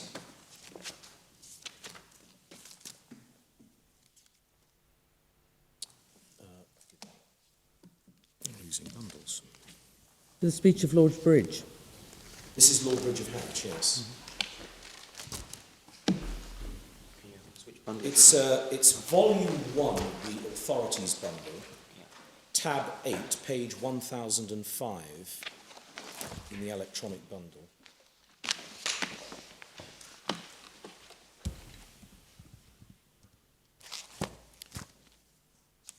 And if you look at page 1005, one of the striking features of this particular judgment, it doesn't refer to any of the authorities from Antigua-Barbuda.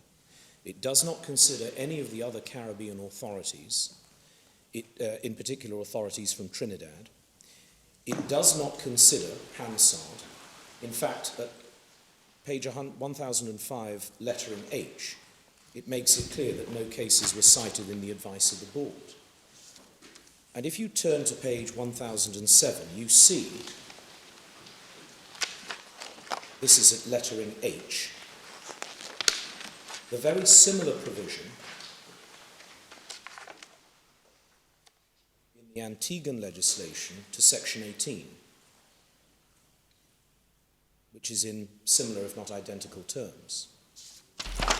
But then if you turn to page 1008, the very next page, the way in which the board dealt with the issue was to say this. Section 17.4, the equivalent section 18 we're dealing with, confines an appeal from the industrial court, this is bottom of the page, lettering H, confines an appeal from the industrial court to the Court of Appeal to the ground set out in subsection 1 and precludes any collateral challenge to a decision of the industrial court by judicial review or otherwise. But once the Court of Appeal has entertained an appeal from the industrial court and given its decision thereupon, section 17.4 ceases to be of any relevance. The question then falls to be determined in accordance with the relevant part of the Constitution. Now, essentially the point I was putting to you. Absolutely, and I accept that that is almost certainly what Trinidad and Tobago has probably done, looked at this authority and said, well, it's a virtually identical provision, therefore there must be a right of appeal, that subsection comes to an end. It doesn't prevent a right of appeal to the board. But as I say, we accept that that is so. We've also accepted that the board has not, in the distant past, heard an appeal from the industrial court in the ArcelorMittal case, and we accept that too. But when you look at this piece of legislation, there is no equivalent in the Industrial Relations Act to Section 96 of the Supreme Court Act. And if I can invite you to look at page 980 of the same volume.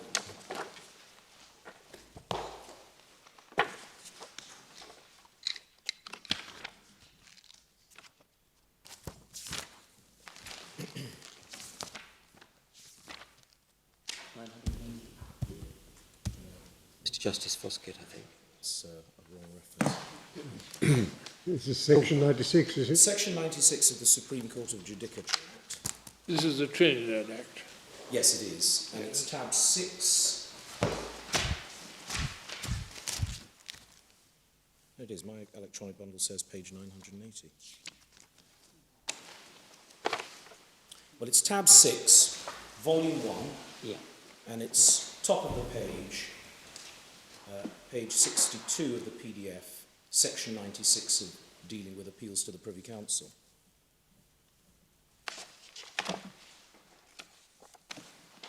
And the short point is this: the Supreme Court of Judicature Act, pursuant to the Constitution, constitutes the Supreme Court of Judicature, High Court, Court of Appeal, and then makes express provision within the Act for appeals to the Privy Council, that's section 96. All appeals from the Court of Appeal to the Judicial Committee. Now, if it was the intention of Parliament to create a right of appeal from the Industrial Court of Appeal to the Judicial Committee, it would have been very easy to put an equivalent to section 96. Why do you need it? I don't understand the point. We need it because if you look at, I'm going to invite you to volume 2, of the authorities bundle, and 1251.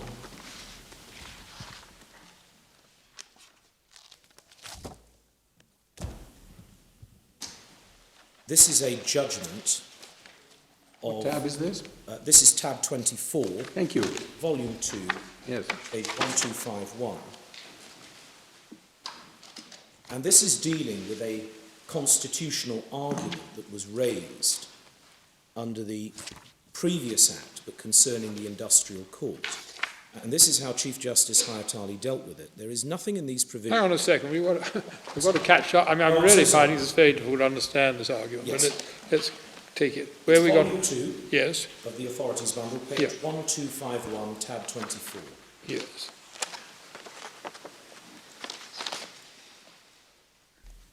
Yes. And it's beginning the paragraph, second paragraph, there is nothing in these provisions which prevents Parliament from validly declaring a court created by statute, which the Industrial Court is, to be a superior court of record.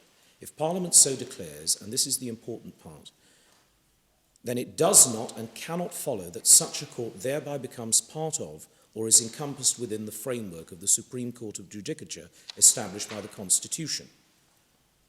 Conversely, it would be illogical to hold that the wording of these sections of the constitutional instruments, that unless a court can be said to come within the framework and structure of the Supreme Court of Judicature, it cannot be or acquire the status of a superior court of record. And then there's the other important part which we emphasise. Parliament, in our judgment, can validly create any number of superior courts of record outside the framework and structure of the Supreme Court of Judicature, and then goes on to say that the precedents for this are legion, referring to a quote in Halsbury's. And what we say is that the approach of the courts in Trinidad has clearly been to recognise the Industrial Court as a court outside of the Supreme Court of Judicature. And this is why when I'm so sorry, my Lord. This is when I seek to answer the question about why is Section 96 of the Supreme Court Act relevant. If it's outside of that structure, as the courts in Trinidad have said it is, then it cannot follow that there is an automatic right of appeal that flows from the Supreme Court of Judicature Act jurisdiction to this board. We accept the High Court of Appeal always is appealable to this board, but not if it's outside of that structure. I simply don't understand the point you're making. The Court of Appeal has made a decision which is subject to appeal to this board. There's nothing that I see which excludes that, certainly not Section 96. Certainly not this judgment.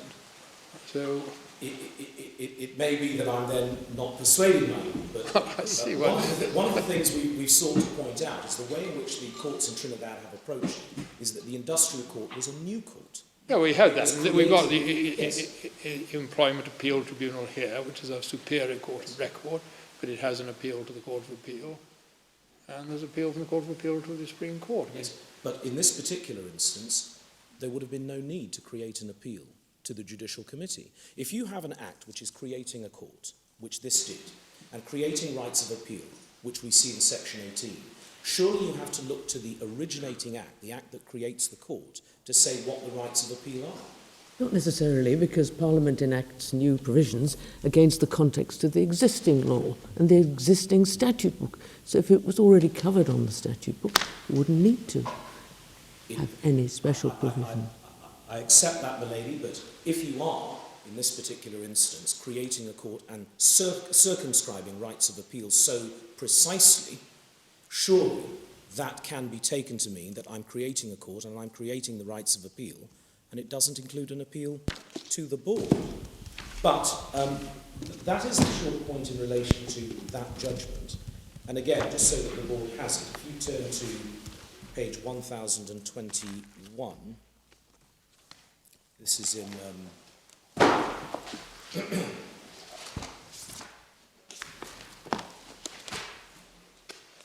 in volume 1 of the Joint Bundle of Authorities, the case of Vanguard Publishing.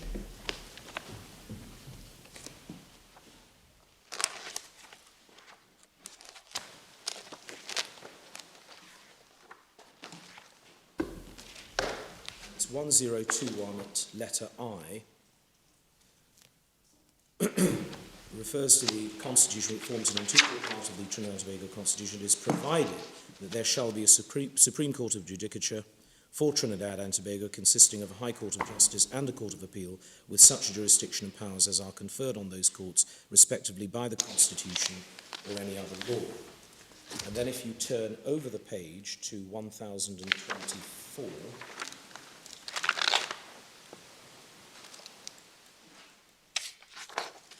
letter I,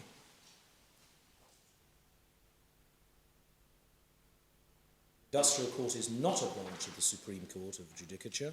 It is a court with a new jurisdiction created by an Act of Parliament which does not administer the common law.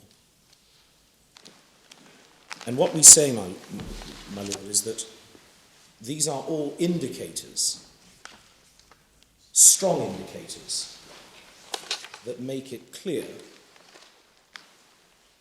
that this is outside of the conventional structure of the Supreme Court. Yes.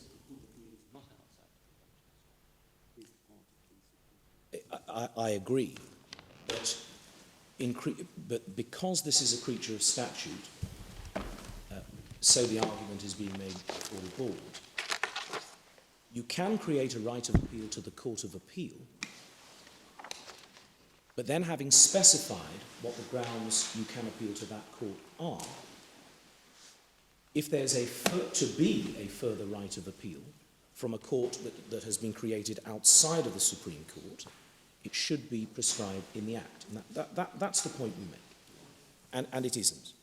And so when one refers to sundry workers, which I have, we say that absent a proper consideration of the other case law, the approach of the local courts, that case is not necessarily satisfactory, and in any event would not be binding in Trinidad and Tobago. However, the purpose of the Act, I think there's no dispute, is to create a specialist court, and it did that in the form of the Industrial Court. That purpose was not specifically considered, but we accept, and the point is, if I may say, well made by Mr. Knox, there's no section in the Industrial Relations Act that says the decision of the Court of Appeal is final. That's one of the points they make, that since that is absent, it does not suggest that it precludes an appeal to the board. But if you look at Volume 2... Why do we look at Volume 2 at 2 o'clock? And we shall do that at 2 o'clock. Thank you. Mr. Harrell, when we came into the court, if it is a court, yes. we were landed with over 200 pages. I am so sorry. Is this Mr. Knox, or is this you? I have to accept responsibility for it. However, I can promise my lord we don't need to read it. Well, then why is it before us? It is provided because Malone Friends served some authorities on us on Friday dealing with other points, and these were provided to answer that. And I will be referring to some of them, but I thought the board should have copies. I see. It's not going to delay matters, I assure you, Very well. assure the board of that. Good. We'll sit again at 2 o'clock.